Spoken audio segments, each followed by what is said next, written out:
taking a look at our newspapers for today, coming from Nation, Punch, Vanguard, and the Guardian newspaper. And joining us this morning is the man of many parts, the sports oracle, commissioner of enjoyment himself, the mental mechanic, Mr. Goodhope. It's a pleasure to see you here on Sunrise. Thank you very much. Good morning. Good morning. How are you doing? I'm all right. All right. So hope you come loaded with things happening around the world and the sports world as well. Yes, of course. It's part of my giveaway. Yeah. Part of your giveaway. All right. We'll still wait to see that unravel, but you're welcome. All right, now moving over to our newspapers for today from The Nation. The Nation paper, the major headline says El-Rufai faces 2-year jail for alleged cybercrime offences.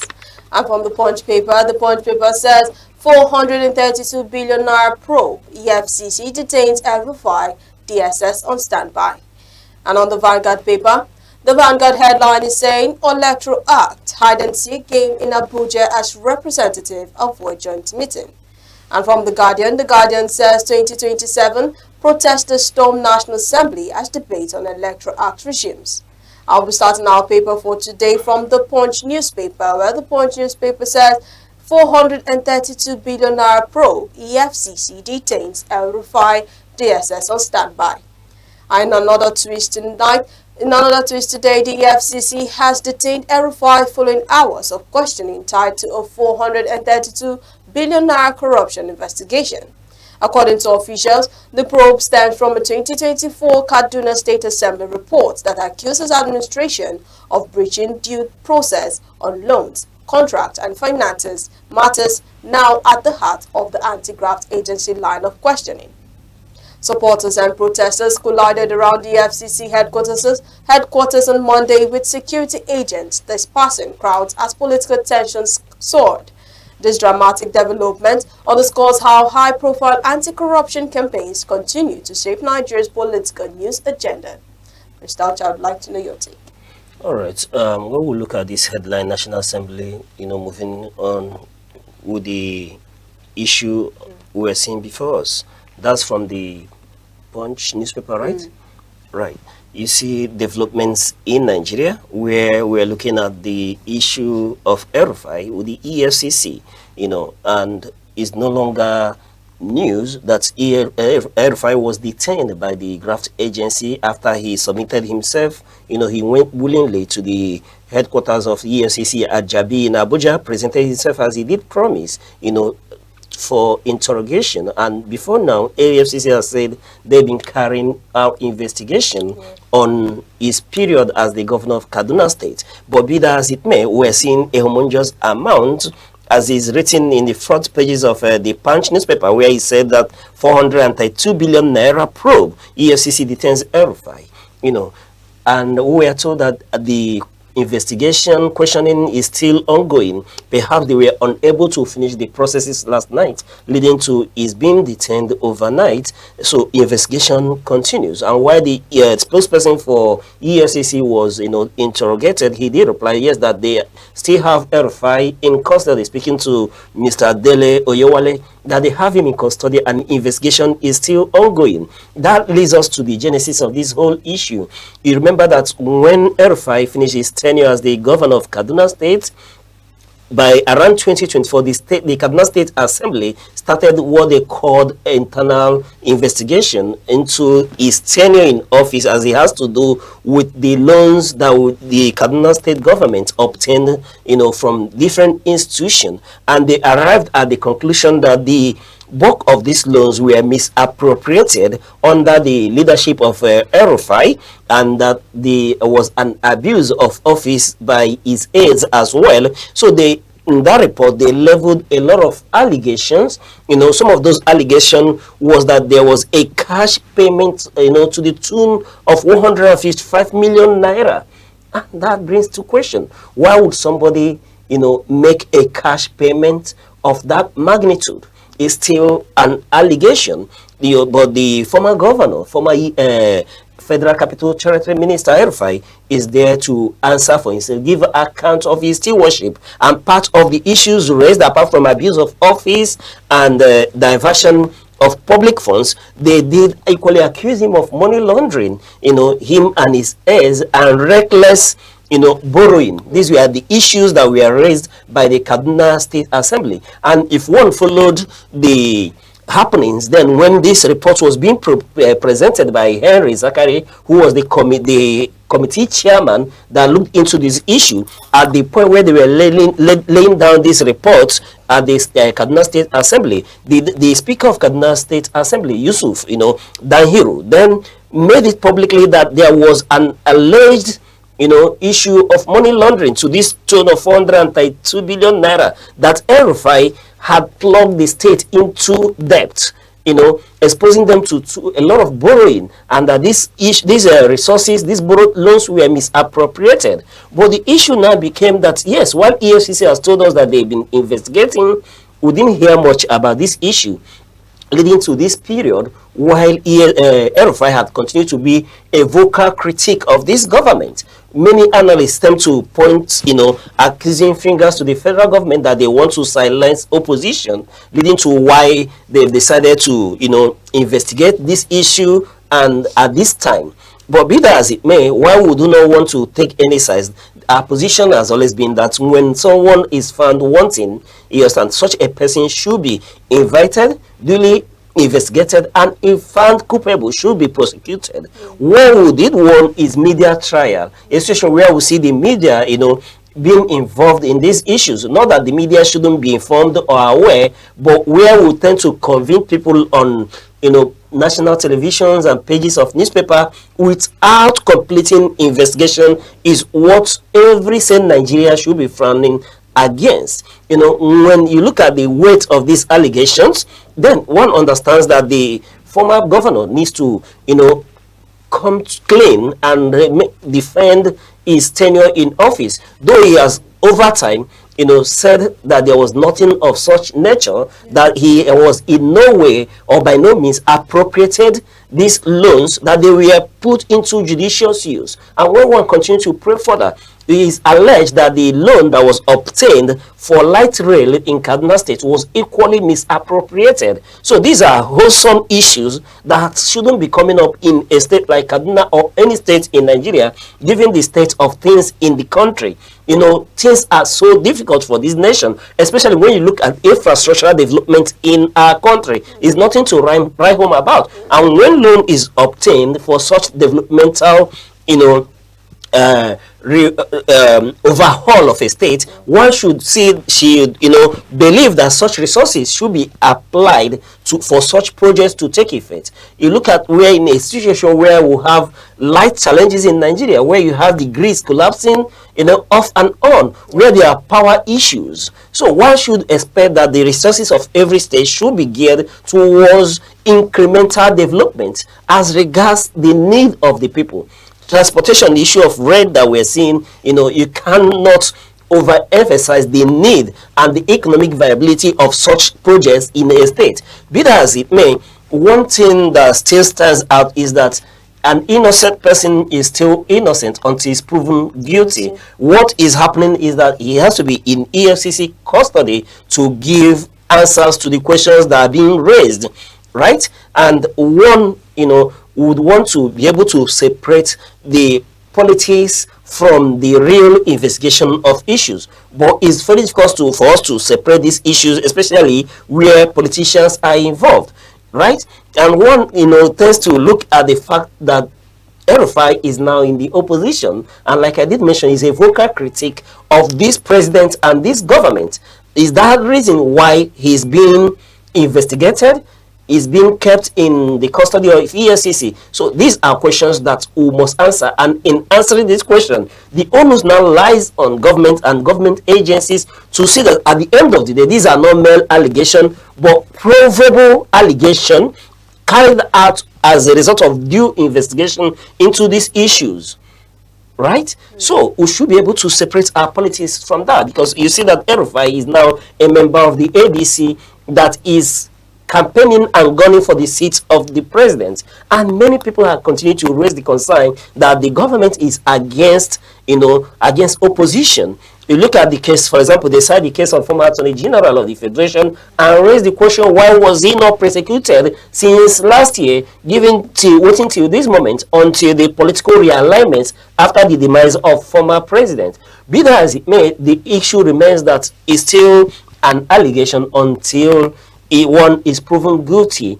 They should be able to give account of their stewardship. Yeah. But in the case of El-Rufai, we are seeing that it becomes a very complex issue, being that while he is still in EFCC custody, we are well informed that the federal government has gone to a high court in Abuja and filed criminal charges against him as on cyber crime grounds, where he may face upwards of 2 years, if found guilty. Remember that while granting a television interview, that El-Rufai publicly, did admit that they intercepted calls from the NSA, Nuhu Ribadu, to the effect that he gave the order for his arrest while he was in a route from from Cairo to Nigeria, where there was an attempt to seize his passport and get him arrested at the airport.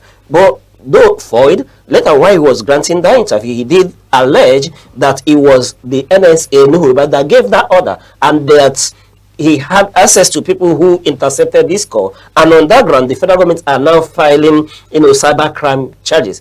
This is still all an unfolding story. We'll still watch out to see how this pans out. But one thing stands clear, that yes, it is right and just for any leader to give account of their stewardship. However, we shouldn't use that as a ground, to which hot political openness. Democracy thrives when there is opposition.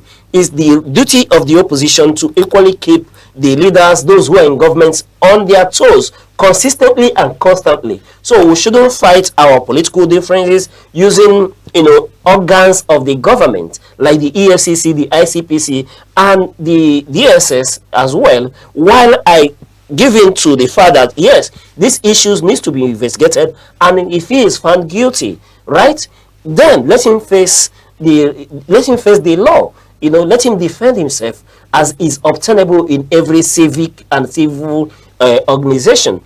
But what we are witnessing here, like someone did point out, is a situation, like, to put it in somebody's voice, it was like the government is all out to get El-Rufai on any grounds. You can see that part of the issues on that headline is that the DSS now reopens the issue of Dadiata. Dadiata was a social critique when El-Rufai was the governor, who critiqued the government of El-Rufai vehemently and the government in Kano State of Ganduje in Kano State. And then at a certain point, he now disappeared. No one could account to his whereabouts. No one, we stopped hearing Dadiata's voices on Twitter, and that was all till this moment. Now, one now asks, what was the government doing all this while that this issue is being reopened at this point?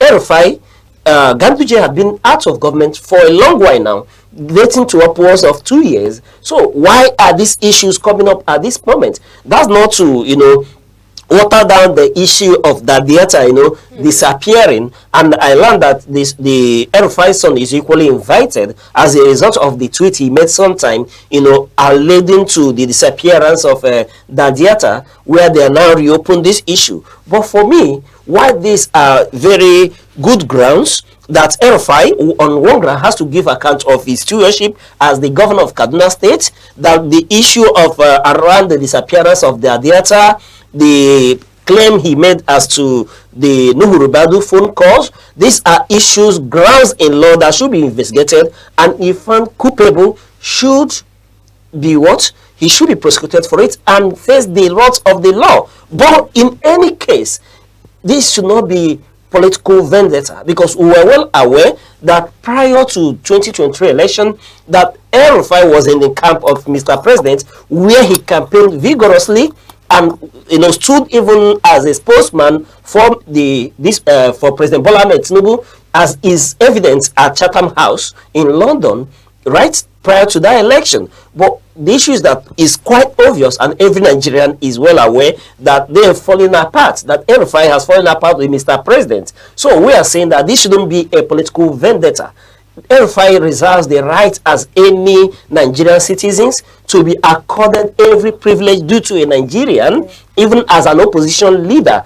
And he should, in this case, the right things should be done. It shouldn't be a ploy to silence his voice. The question is, how many people can we silence in Nigeria? And they who are in authority today should be well aware that at one time they will be called to give account of their stewardship. Remember, there was a time Malami, was all powerful, but today Malami is in custody, fighting for his freedom, defending himself. And same fate may be meted out to those who are in authority today, because we were told that power is transient. So we need to be cautious, careful with what we do when we are in power and around corridors of power, because a time may come, as it is today for El-Rufai and so many other people, to give account of their stewardship. But I will rise on the point that we shouldn't turn these things into a political opportunity to help in either to silence the opposition or to go against people who are not in support of the government. Yeah. And another issue is that we are seeing where crowds are being rented. So those who are protesting either for or against. These are charades that we shouldn't allow in a just society where the rule of law, where due process is applicable. The right thing should be done seamlessly, not, subject to political interpretation, where we have to rent a crowd in for government and those who are for the opposition giving credence to who should be investigated and who should be prosecuted. Such things tell you that there is an anomaly, there's an aberration as regards the rule of law and due process in Nigeria. These things should happen seamlessly. All right, thank you very much for that. Now we're moving over to our next paper for today, coming from the Vanguard newspaper, that says Electoral Act, hide and seek in Abuja as representatives avoid joint meeting. In Abuja, lawmakers faced a bit of political hide-and-seek game as the conference committee working on the Electoral Act Amendment Bill 2026 struggled to meet. Members of the House of Representatives reportedly failed to show up for a scheduled session to harmonize differences between House and Senate positions, especially around electronic transmission of election results, a key issue ahead of the 2027 general election. Mr. Aucha, I would like to know your take. All right. When we speak to the issue around this electoral act, is being prolonged for a while, and it's been in the coming. It doesn't just start today. This is an issue that we've been all about since the conclusion of the 2023 general election, given to the myriads of challenges that we faced in that election. It was one election where the generality of Nigerians would say that their turnout was quite higher than previous elections in Nigeria, where we had the youth demography, turning up for the first time. In that election, we had the highest turnout of first-time voters in Nigeria, and given the glitches that we were told about, confidence has been eroded, especially amongst youthful demography that were majorly first-time voters. A lot of them became distraught as a result of the issues around that general election, given to the glitches where there was issues around transmission of results leading to litigations in court, where we now had to rely on the interpretation of the courts, to really knew where we stand constitutionally on our election. For example, the issue around the interpretations in FCT being part of the a special status, or is just the status of another state in Nigeria. These were issues, ambiguous issues that headed the 2023 election. Now, after that election, most Nigerians and civil society started campaigning for the amendment of the Electoral Act to give credence to the next election, so that we do not encounter the challenges that we witnessed in 2023, or where we'll be told that there were glitches. So there were campaigns as a result of that election since 2023. In fact, I can tell you that immediately the government of President Bola Ahmed Tinubu, immediately he took the oath of office, the campaign started earnestly for the amendment of this Electoral Act 2022 to what we have today. And giving room to that, it rose from the House of Reps meeting in around 2025, around December, and passed their own version of that amendment, where the House of Reps, upheld the transmission of results from the polling units to IRF in real time.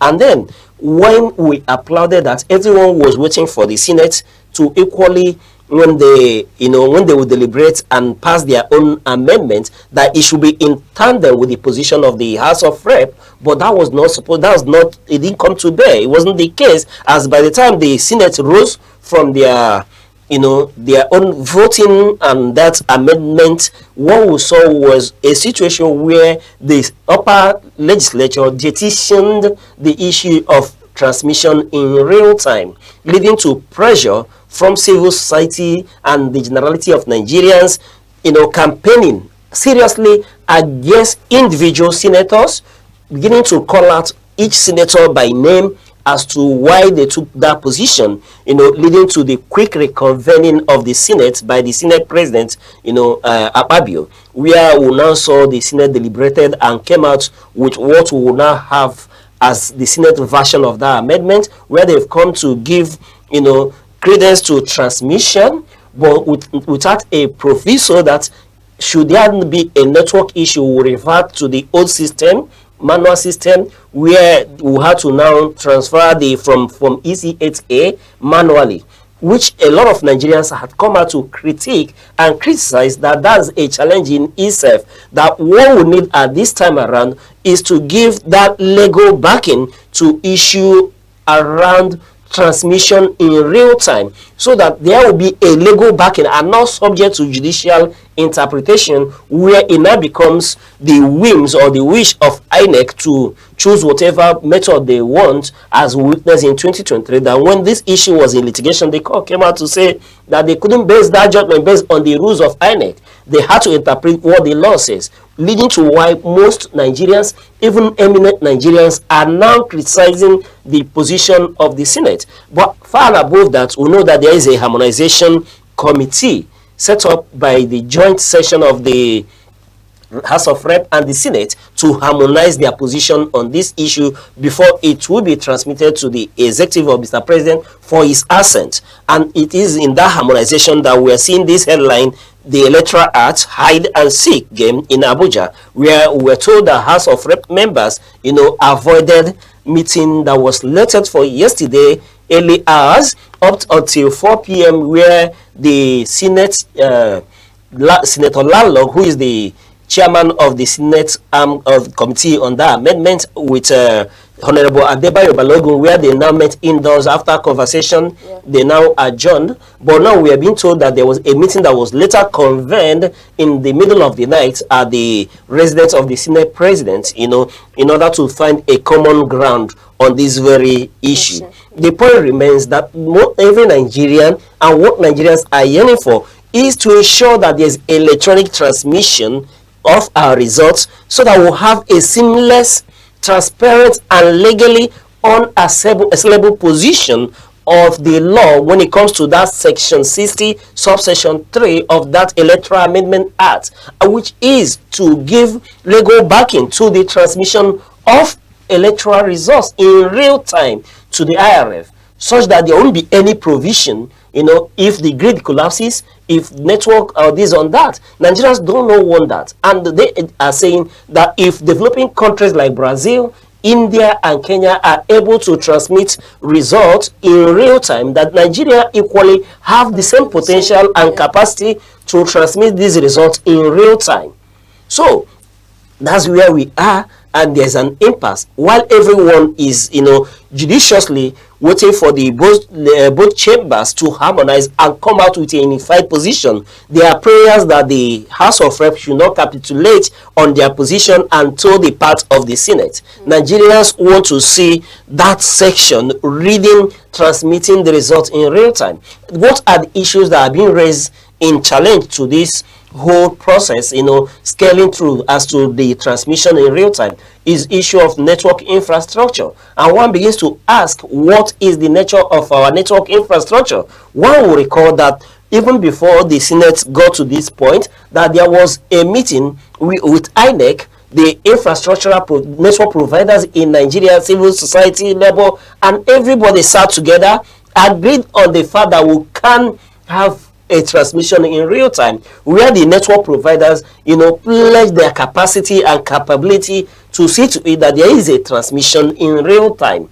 And INEC, we are told, is equally in support, or was equally in support of the transmission of these results in real time. They do not have exceptions to it. So the question now remains, while the issue of infrastructure, has been, petitioned that it cannot stand, then one asks, what is the challenge? What is the fear of the senators as regards this issue?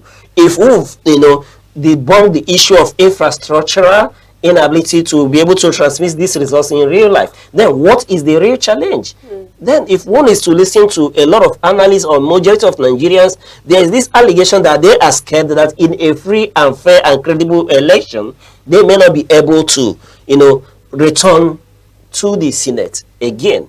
But that raises the question, if one is serving his people right, then such a person shouldn't be afraid to go back to his people and seek for re-election. If you've done well, then re-election should come to you naturally. Just like when we speak to a lot of individuals around Enugu State, despite the fact that most indigenous of Enugu are averse to their governor and now being a member of the APC, but they will tell you that his re-election is not contestable. That's because a lot of the Enugu believe that the governor is working and is working for them, and as such they see rewarding him with a second term to be, to be on the bosom of the father. He has worked for them. That is a reward for work well done. And that should be the case for every political position in Nigeria, except where you've not done anything for your people. That's the only way you will be scared, that your people may not want you to return to either the Senate or House of Rep or whatever position you occupy. So, in order for Nigeria to have a free, fair, and credible election come 2027, the generality of Nigerians are hitched on the fact that we need to have transmission in real time to the IRF without any procusal or any other provision as to being an alternative. When this happens, let the other happen. Nigerians do not want to see that. We want to see a clear, unambiguous legal backing of that section 60 subsection 3. And I tell you, when both houses meet, there are a lot of issues around 20 clauses that they need to work on. But the issue around this section 60 subsection 3 is dominating, because this is the yearning of majority of Nigerians, and it has to do with the credibility of your election. It has to do with bringing back the trust of the people on the process, on INEC, for example, that they will have the capacity to have an election that will stand for the will of the people, an election that will be credible, transparent, and free and fair. And that's what Nigerians are yearning for. And it's not too much for the Senate or the representatives to give them what they want. And as you speak, we know that there is equally an arrangement where people still want to go back and protest. You see that the movement for credible election are still mobilizing, which is a coalition of civil society, labor union, and all that, where they are threatening that they are embarking on peaceful protest to make sure that there is no, there's no moving away from upholding what we see that that session will give Nigerians free, credible election when it comes to the transmission of results in real time, from the polling units to the IRF, after the polling agent or the contestant in the election must have duly signed the forms, and then such be transmitted. And this is what Nigerians are asking for. And we are saying that if Kenya is able to do that in their last election, then Nigeria has the capacity, and we should be able to do that as well. All right, thank you very much for that. Now moving over to the next paper, coming from The Guardian, where The Guardian headline says 2027 protesters storm National Assembly over Electoral Act debate. And there is more drama over electoral reforms. As the National Assembly reconvened today, protesters again took to the complex to press lawmakers to ensure real-time electronic transmission of election results is enshrined in the law. a reform many see as crucial to credible polls in 2027. Civil society groups, including Situation Room Nigeria and Action Aid, returned to demand that the amended Electoral Act makes electronic result transmission mandatory, not optional, to reduce the risk of manipulation and strengthen transparency. This public pushback underscores how deeply Nigerians care about electoral integrity and how contentious the debate over election technology and fairness has become on the political calendar. Mr. Ucha, I would like to know your take on this also. All right. My position on this is an offshoot of what we were just talking about, you know, leading to this whole electoral amendment as to the transmission of results in real time.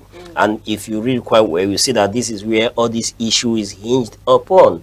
And why are we at this state at this time? Remember what our experience is from the 2023 election, where there has been, you know, a lot of credibility issues, given that after the 2023 election, there was a whole lot of controversies, you know, leading and dominating the 2023 election, the litigation and everything. And like I did mention, what every Nigerian is yearning for is to have a free, fair and credible election. They do not want election that is now shrouded in controversy. No, they want to move away from that. They want an election where the will of the people will be seen to be paramount, to be supreme, where the people will speak and it will be heard loud and clear. They want an election that is away from manipulation, an election without glitches. That's why you see at this reconvention of the National Assembly that we are talking about civil society,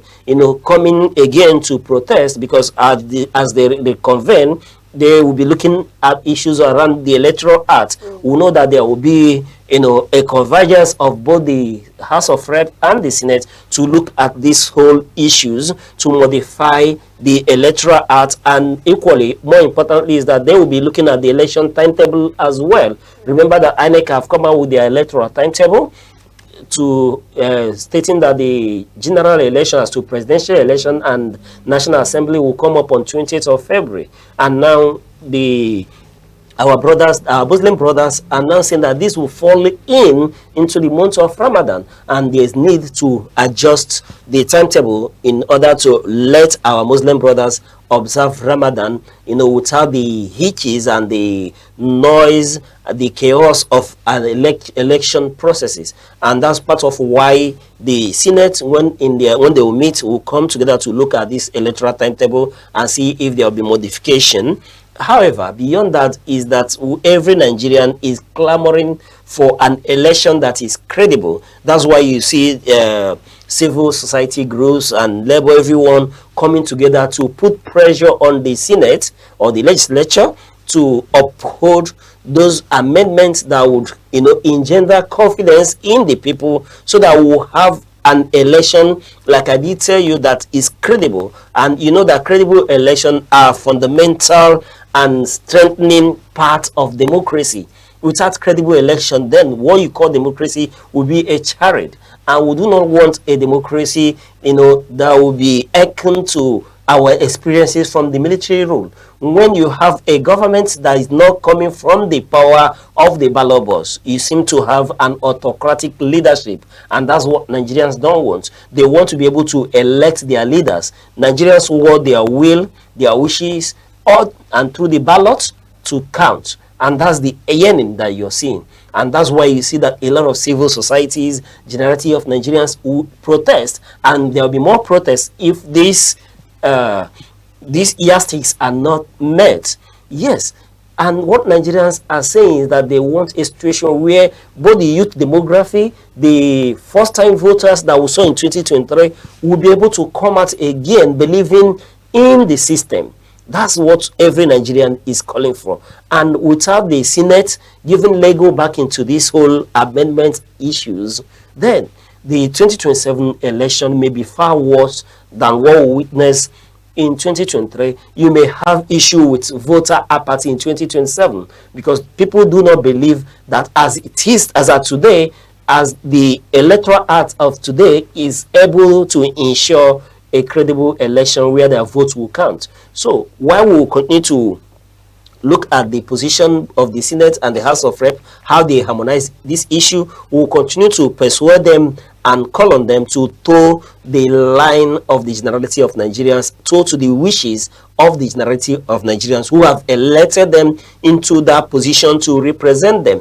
And when the people you are representing are speaking, you should, as their representative, as servant leaders, listen to them and toe to their dictates and their wish, because they are the people you serve. You are not there to serve your own interests. You represent the interests of the people, and this is what the people are yearning for. They want a change. They want an amendment. They want an amendment that will ensure that their vote counts, that their votes not just count, but is seen to be counted in a free, fair, and credible election. Nigerians don't want an election that will be subject to the interpretation of the judiciary. They want it clean, clear, and simple.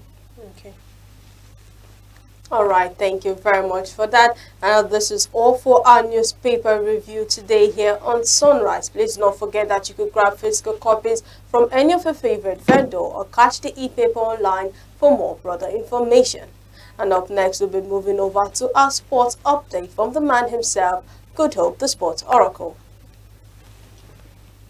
All right, thank you very much for this in-depth analysis and the newspaper review.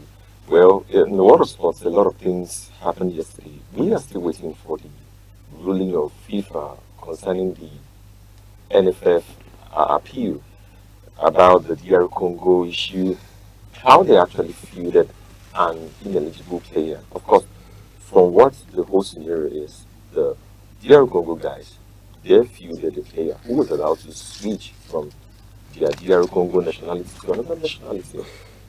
And that actually attracted the consent of the whole game, changing the whole game. Of course, it was a penalty shootout that Nigeria was knocked out from that World Cup qualification match. But it was not just enough. It was something that we needed to look into in depth. Now, everyone on the social media, especially when we talk about the NFF and the FIFA ruling, there has been this rumor that FIFA would actually rule for Nigeria because there are lots of evidences from what we have seen that Nigeria stands a chance to play in the World Cup because of the issue that came from DR Congo side. Well, we are still waiting for FIFA. It was yesterday that they announced there will be a ruling, but right now there's no ruling. In case you are reading from the internet or from every other source about the ruling, there's no ruling yet. We are still waiting for FIFA to make the ruling, and we are believing that Nigeria would find their light, not just at the end of the tunnel, but here at the beginning of the tunnel.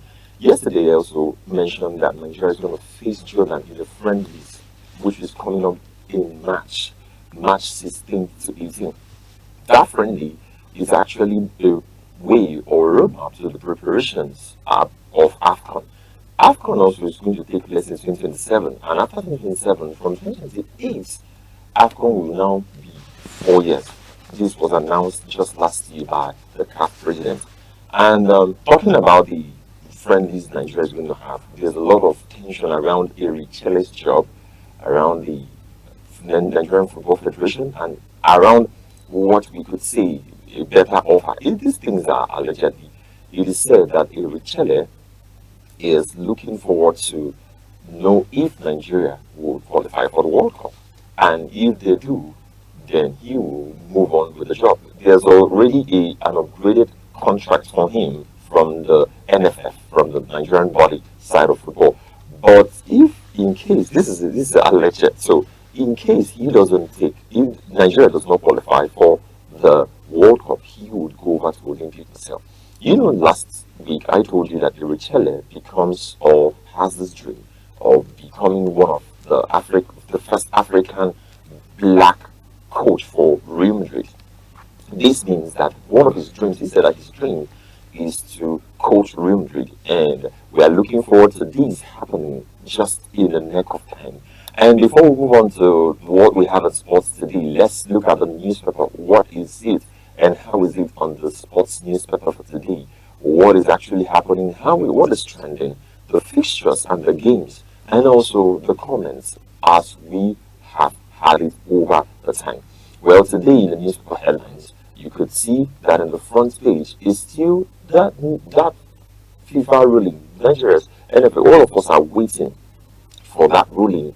And just moving over across the newspaper, you will see fixtures by the right side, by the right-hand side of just at the top. You see the fixtures that Arsenal has their match tomorrow, and today is Benfica versus Real Madrid. Now, we're also looking at what is happening in the newspaper headline. You see that Chile eyes more foreign-born players. You saw what happened in AFCON. There was no, of course, there were Nigerians who moved from the MPFL to the international football world. Chile had to call them, but now I think he's shifting his focus from that particular side, and he is targeting foreign-born players to come and play for Nigeria, and that's we're going to see what happens at the end of the day. Like still around that, you see Eagles to face Jordan in match friendly, and Palace asks Uche from Conference League squad. So just looking at that upright, you will see Mourinho worry of wounded Blancos. Mourinho worry of wounded Blancos. You know the match is taking place tonight, and Benfica has injury crisis. So we're going to see what happens at the end of the day. Now coming just down, you see resting will be not possible. See Fabio Silva, the Fulham coach, he said resting Iwobi is not a thing that he's seeing. It's not possible because Iwobi, why does he need to rest? He needs to play. If he's fit, let him just play. That's what it says. And just coming down to the left side of the newspaper, you will see Rashford still against Old Trafford return. There has been this rumor about Rashford coming back to Manchester United. Well, I don't know who is going to replace. Well, of course, you know Rashford has been a sensation for Barcelona since he went to the Catalan Giants. He has been delivering. Of course, he has involved himself in several goal contributions, and he has done a lot of great job. But we're going to see what happens at the end of the day, and we're going to see what happens just before the season runs out. Now, coming down, you see Arteta reviews new Sakaro. Arteta reviews new Sakaro. Then coming down, you see EPL trial plot Rudiger swoop. English Premier League trial plot Rudiger swoop.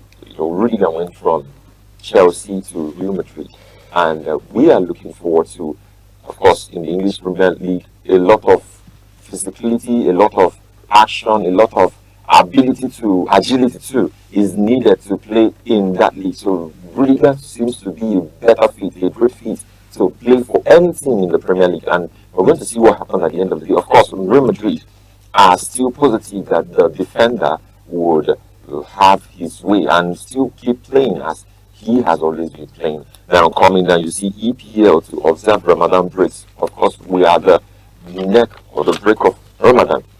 English Premier League would observe Ramadan breaks. Now just coming down to boxing, Ajaba eyes tougher fights after Martin Cable. Now just by the side, you see Deep celebrates sister's childbirth. Now just going by the side, you see Ter Stegen risks missing World Cup. And today is still that same match we're talking about. Galatasaray versus Juventus. Victor Osimhen's side, the Nigerian striker, the sensation, who has been doing a lot for his team and also for the national side.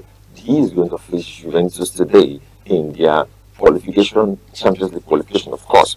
And just under it, you see Brook banks on Osimhen Ekali firepower.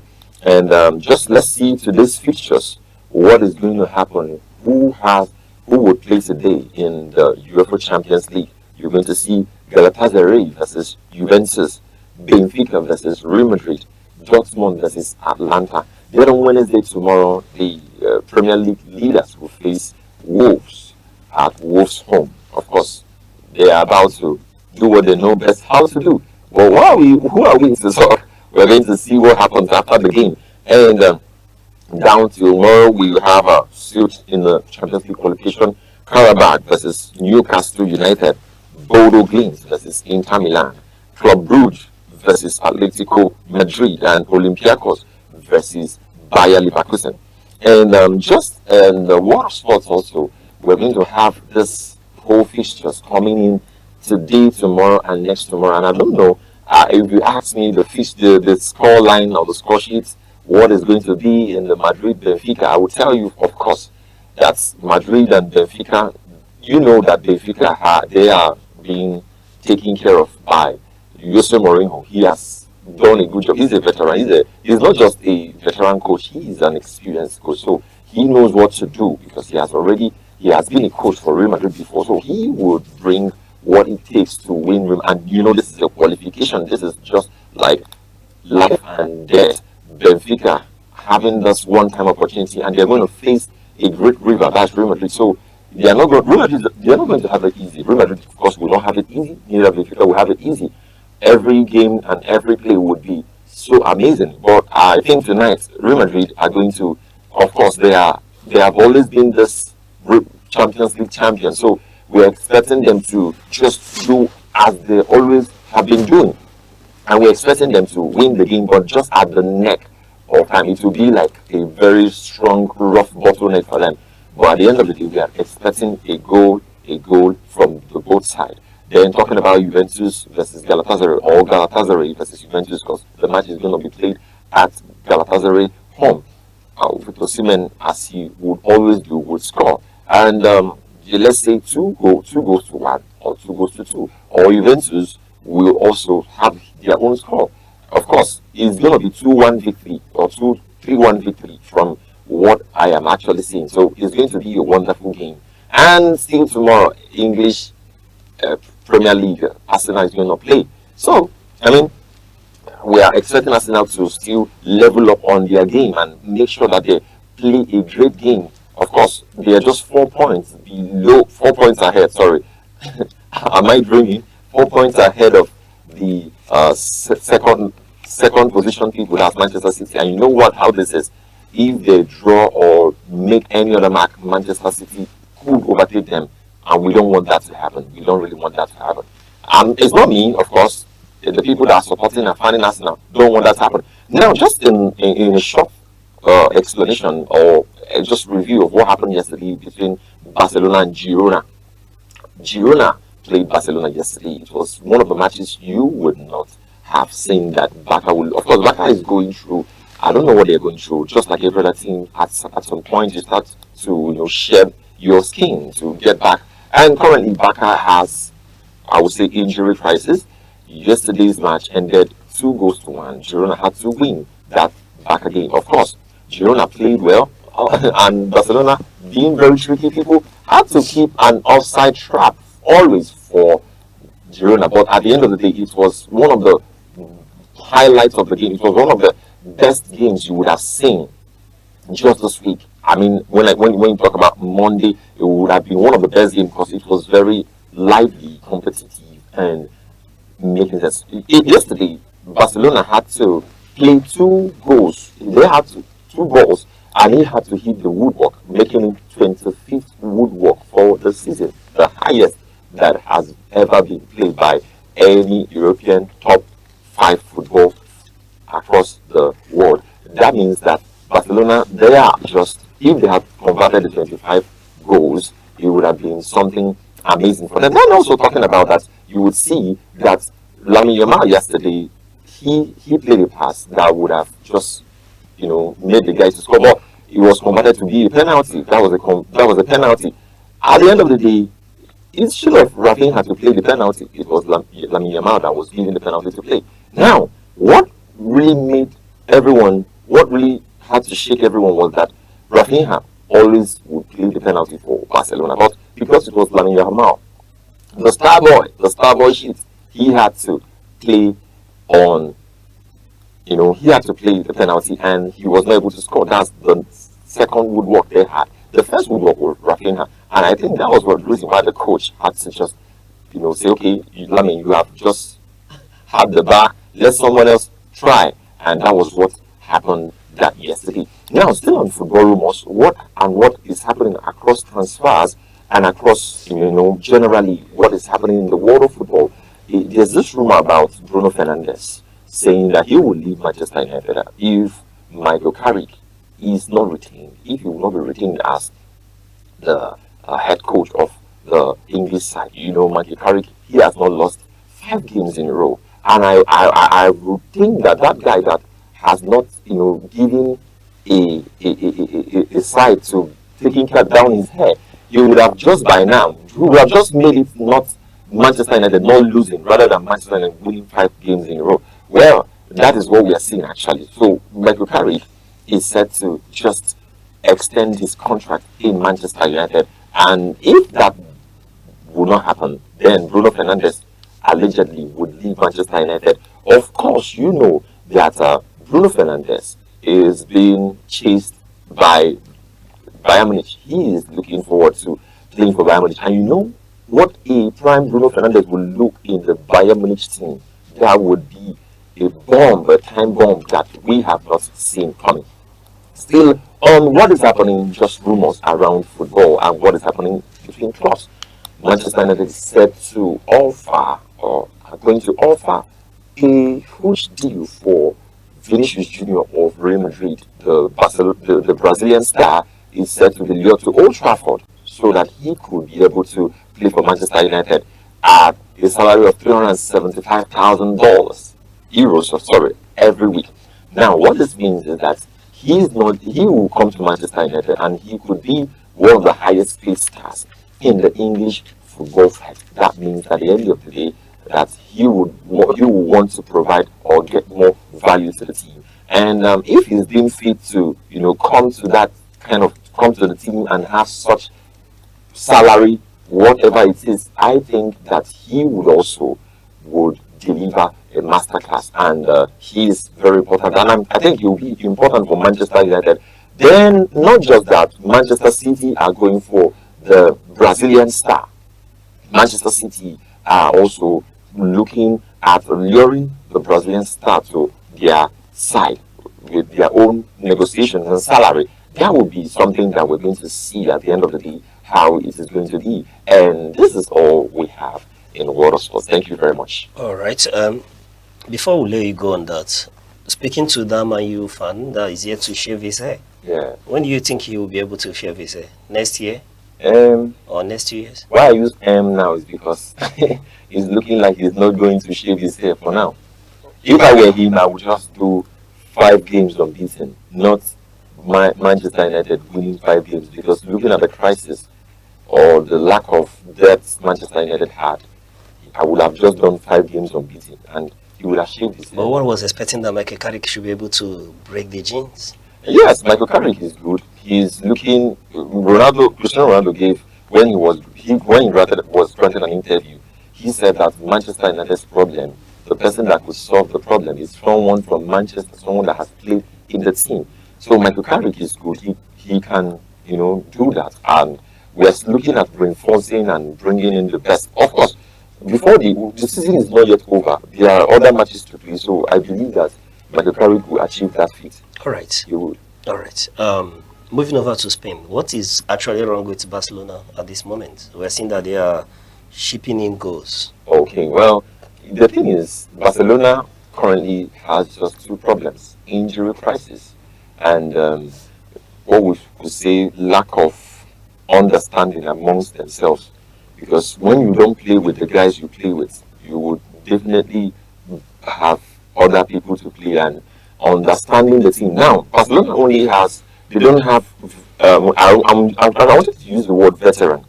I mean, people who are very experienced, except Lewandowski, except Rafinha, and that's Frankie de Jong. Barcelona doesn't have guys like when you hear Barcelona of the days, you have people who are matured, who are playing the game. Barcelona they have just young people, and most times indecision could be the problem. That's actually indecision. Yes. And then looking at Rashford, after experiencing the Barcelona effect, he no longer wants to go back to England. I think he would not want to go back to England because I don't know who is coming back to replace. I don't know who is going to who he would work harder than. That's just the point. Who would he work harder than in Manchester United currently? Who is he going to work harder than? But this is a Rashford that is picking shirts in Barcelona we're talking about. currently, Rashford is not as fantastic as anyone in Manchester United where he plays. When Rashford was played as number 9, he was not so fantastic. When he was played on on that side where he already plays, he was not so fantastic too. When I mean fantastic, he was doing well, but you can't compare him with the likes of Mateus Cunha, Brian Brumo, Ahmad, and the rest of them. You can't even compare Rashford with just a young person who is trying to find their place in Manchester United squad right now. You can't even compare Rashford with Zexi because Zexi has no playing time yet. He has not. He doesn't have enough. But you can't compare Rashford to that particular. Or is it Bruno Fernandes you will take away so if Rashford could play? Even okay, is it Mount you bring in so that Rashford could you take away so that Rashford could? A fifth Mount is better than a Rashford. That's quite interesting. However, I didn't hear you call it for Benfica versus Madrid. What's the scoreline? I think I gave the scoreline. Also, was it Galatasaray I gave the scoreline? Yeah, for Benfica versus Madrid. What's the scoreline? What are we looking at? We are looking at 2-1 or 1 goal, or just a goal. A goal. A goal, and then there will be defensive block. So we're looking at a goal from Madrid or Benfica? No, from Madrid. And no, from Madrid. If Benfica scores first, Madrid will suffer their eyes. So you are looking at a Benfica beating Madrid? Yes, a Benfica beating Madrid. If currently Benfica has injury crisis, so we're looking at Benfica being just beating Madrid. But Real Madrid, they have that Champions League effect. So they know how to show up when it comes to Champions, and they will always come from the back behind to address the whole situation. I think Benfica would this time do something. All right. Thank you very much for those in-depth analysis on what's happening in the world of sports. And then moving on to the business update, starting from the Nigerian stock market. Yesterday, Tuesday, 17th February 2026, we're seeing that the Nigerian stock market opened the week in a strong bullish note. The all-share index ASI surged past the 180,000 point milestone, gaining approximately 4.37% to close at 190,281.56 points. This rally was largely driven by significant boost in investor sentiment following a recent policy shift by the National Pension Commission, PENCOM, to increase equity investment limits for pension funds. Market capitalization also saw a substantial rise, settling at approximately 122.14 trillion naira. When we look at the market summary, we saw that the market capitalization rose to 122.14 trillion. And looking at the market volume, we saw a market that was traded at 1.07 billion shares in a deal totaling 64,664. And when we look again at the gainers, we saw that the market breadth was overwhelmingly positive with 57 gainers. Many stocks hit the maximum daily limit of 10%. Ardell Holdings, being one of the leading stocks for yesterday, closed its book at 1,096 naira 70 kobo, making a +10 positive adjustment. And then followed by Better Glass, which closed trading yesterday at 453 naira 20 kobo, equally in the +10% positive adjustment. And they are followed by Owando. Owando closed trading yesterday at 44 naira, making a positive adjustment of +10% as well.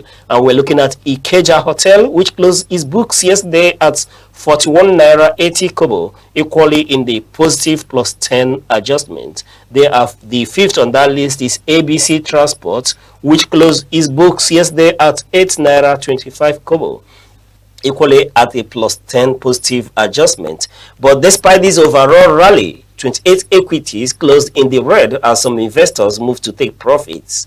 And the leader in this pack of losers is RT Briscoe, which closed trading yesterday at 15 naira 68 kobo, at -9.99%. They are followed by Deep Capital, which closed trading yesterday at 7 naira 64 kobo in the negative of 9.91%. We are looking at Caviton closing trading yesterday at 7 naira 5 kobo in the negative of 9.62%. They are followed by Guinea Insurance. Guinea Insurance closed trading yesterday at 1 naira 37 kobo in the negative of minus 9.27%. And the last on this list is Tantalizers, which closed trading yesterday at 5 naira 10 kobo, equally in the negative 8.11%.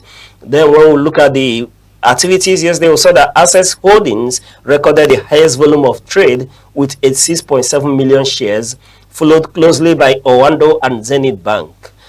Moving over to the Naira performance, yesterday, Monday, February 16, 2026, the Naira showed resilience, continuing its trend of gradual appreciation and stability against the US dollar in both the official and parallel market. The local currency benefited from improved liquidity following the Central Bank of Nigeria consistent use of the electronic foreign exchange matching system and increasing dollar supply to bridge the change BDC operators. And then at the official market yesterday, the Naira opened at 1,353 Naira 54 kobo as against the dollar and maintained a steady range throughout the day, closing nearly the 1,354 mark. This reflects a successful push away from the 1,400 Naira resistance level seen earlier in the month. And then moving over to the parallel market, which is equally known as the black market, the Naira recorded a strong gain on the streets. BDC operators in major hubs like Lagos and Abuja reported buying rates at 1,390 Naira against the dollar and selling rates at 1,400 Naira against the dollar. This is a significant improvement from the 1,450 Naira level seen at the start of February. And then when we'll take a look at the key drivers' performance, we'll look at policy gains. Analysts point to CBN's transparent price discovery mechanism, which have helped cool speculative demand. And looking at this spread, we saw that the gap between the official and parallel market rates has continued to shrink, currently sitting at roughly for 6 Naira, which reduces the incentive for round-tripping and hoarding. Then when we take a look at the liquidity boost, we'll see increased flows from remittances, and exporters have provided the necessary buffer to meet demand to personal travel and small business needs. The narrowing gap is positive signal for market transparency, suggesting that the black market is losing the grip on price determination as official channels become more accessible. And that is it for today on the business news update. But please do well be informed that before you make any financial investment in the Nigerian stock market, please do consult a certified financial analyst. And this is due to the volatility of the market. Thank you. All right, thank you very much for that. And this is all for today's Sunrise here on ANEKE TV. Please don't forget to follow us across our social media platforms or let ANEKE TV or call our phone number 070-3043-7110. It's always a pleasure having you here every morning here on Sunrise. I am Deborah Nwakuba. And thank you, Mr. Goodhope, for those in-depth sports analysis. Thank you very much. Yeah, all right. And I'm Uche Osai. Remember, you're not here to be average. Be unique. Keep watching ANEKE TV to come your way same time tomorrow. Bye-bye.